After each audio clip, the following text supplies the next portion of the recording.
Di Lingsu, tidak ada yang bisa pergi. Jika kamu ingin pergi dari sini hanya aku yang bisa membawamu pergi. Xiao Yan berkata dengan acuh tak acuh, jangkrik emas setinggi 6 kaki sangat cerdas. Xiao Yan sekarang kembali ke Sensi, Xiao Yan masih ingin menjadikan jangkrik emas setinggi 6 kaki sebagai salah satu klonnya, bisa menjadi tiruan dari Raja Jahat. Kemampuannya tidak perlu diragukan lagi. Menurut apa yang Yu Yan katakan, makhluk-makhluk yang tertelan olehnya, mampu memperoleh kekuatan lawan secara singkat. Kemampuan seperti itu sungguh luar biasa, hanya saja jangkrik emas setinggi 6 kaki ini sepertinya tidak mengandung minyak atau garam. Setelah dipenjara di Lingsu karena rencana Xiao Yan, saya khawatir jangkrik emas semakin tidak puas dengan Xiao Yan. Meminta bekerja sama, dasar orang jahat, meski aku terjebak di sini saya pasti tidak akan bekerja sama dengan Anda, mengingini tubuhku jangan pernah memikirkannya, kamu hanyalah kura-kura di dalam guci sekarang.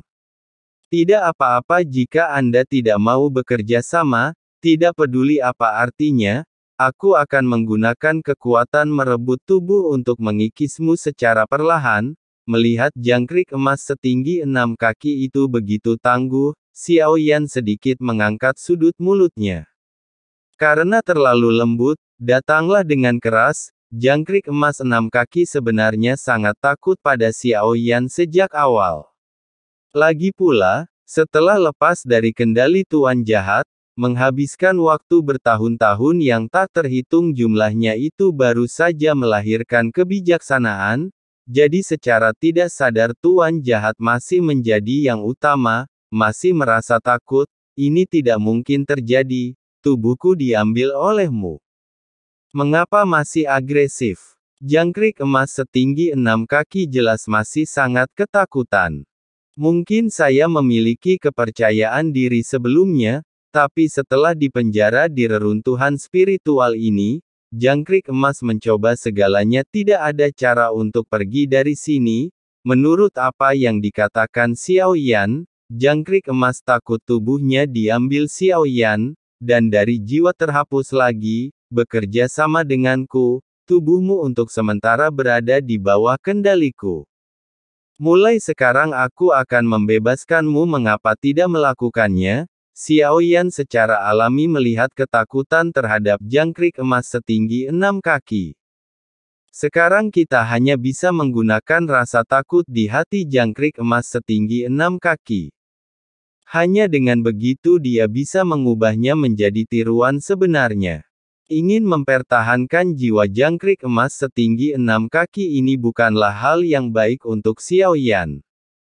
Tanpa menghapus jiwanya akan membuat klon tidak stabil. Jika pada saat kritis suatu ketika jiwanya memberontak konsekuensinya bisa menjadi bencana.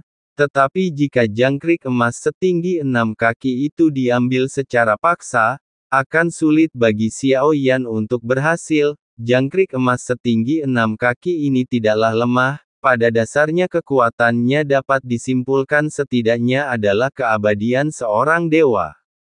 Hanya saja saya tidak bisa memastikan tingkat keabadiannya yang mana.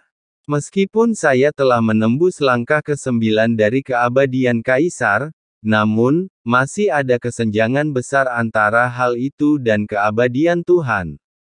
Xiao Yan harus membayar mahal karena secara paksa merampas tubuhnya. Cara terbaik saat ini adalah bekerja sama dengannya, kendalikan tubuhnya untuk sementara. Jangkrik emas setinggi 6 kaki takut pada Raja Jahat, kemungkinan ketidaktaatan tidak tinggi, tentu selama Anda dapat mengontrol tubuhnya, menemukan sesuatu yang salah, dan waktu yang tepat, Xiao Yan bisa langsung menyegelnya, menjadi 9 peti mati. Ada 9 peti mati, meski tidak sepenuhnya hilang. Tidak perlu takut, aku tidak percaya padamu, kata jangkrik emas setinggi 6 kaki dengan dingin. Kamu tidak punya pilihan, kata Xiao Yan dengan mengangkat bahu. Kenapa kamu masih nakal? Tak tahu malu, kata jangkrik emas setinggi 6 kaki dengan marah. Ia benar-benar ingin mencabik-cabik Xiaoyan, tapi dia tidak bisa membunuh Xiaoyan, hanya bisa frustrasi. Kerjasama, jika Anda tidak bekerja sama saya akan mengambil tindakan. Xiaoyan tersenyum, sepertinya dia punya peluang untuk menang. Jangkrik emas setinggi 6 kaki tidak berani. Bagaimana jika Anda benar-benar diambil? Jiwa yang terlahir sekali lagi dikeluarkan dari tubuh dan menghilang ke udara. Sial.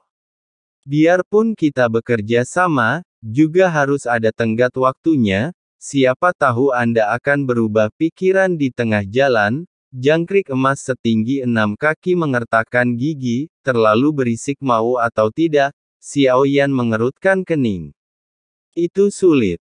1000 tahun aku akan memberimu waktu paling lama 10.000 tahun. Jangkrik emas setinggi 6 kaki juga terpaksa melakukannya, mengertakkan gigi dan berkata, aku akan memberimu kebebasanmu dalam 10.000 tahun. Xiaoyan mengangguk. Jilei juga mencapai konsensus dengan Xiaoyan, namun dengan peningkatan kekuatan Xiaoyan. Adapun masalah tenggat waktu pada akhirnya tidak akan menjadi masalah. Ribuan tahun kemudian pertarungan antara Senshi dan Taixu pasti akan berakhir. 10.000 tahun sudah cukup. Tenangkan pikiranmu. Aku tidak akan sepenuhnya mengambil alih tubuhmu.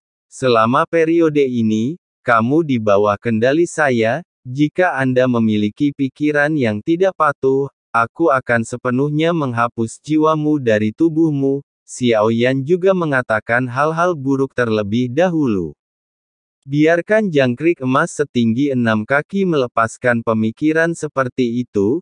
Saya pasti menepati janji. 10.000 tahun kemudian, aku akan mengembalikan tubuhmu. Xiaoyan menjawab dengan dominan. Sama seperti dewa jahat klon yang tidak diperlukan. Biarkan saja tumbuhnya dengan bebas. Jangkrik emas setinggi 6 kaki mengencangkan pikirannya. Xiaoyan segera melancarkan kekuatannya untuk merebut tubuh itu. Saat jiwa Xiaoyan memasuki tubuh jangkrik emas setinggi 6 kaki, Xiaoyan tahu bahwa kerja sama adalah pilihan paling bijaksana. Jika tubuh diambil secara paksa, mungkin saya tidak dapat mengambilnya. Meskipun saya mencoba yang terbaik, jangkrik emas setinggi 6 kaki sangat kuat, sudah menjadi kekuatan abadi Tuhan, bahkan dapat dikatakan bahwa Xiaoyan tidak dapat memahami level spesifik yang telah dicapainya. Tapi saat Xiaoyan merebut tubuh itu, jangkrik emas setinggi 6 kaki, tidak memiliki perlawanan tapi masih sangat sulit, itu sudah cukup untuk membuktikannya. Xiaoyan membutuhkan banyak waktu untuk merebut tubuh jangkrik emas setinggi 6 kaki.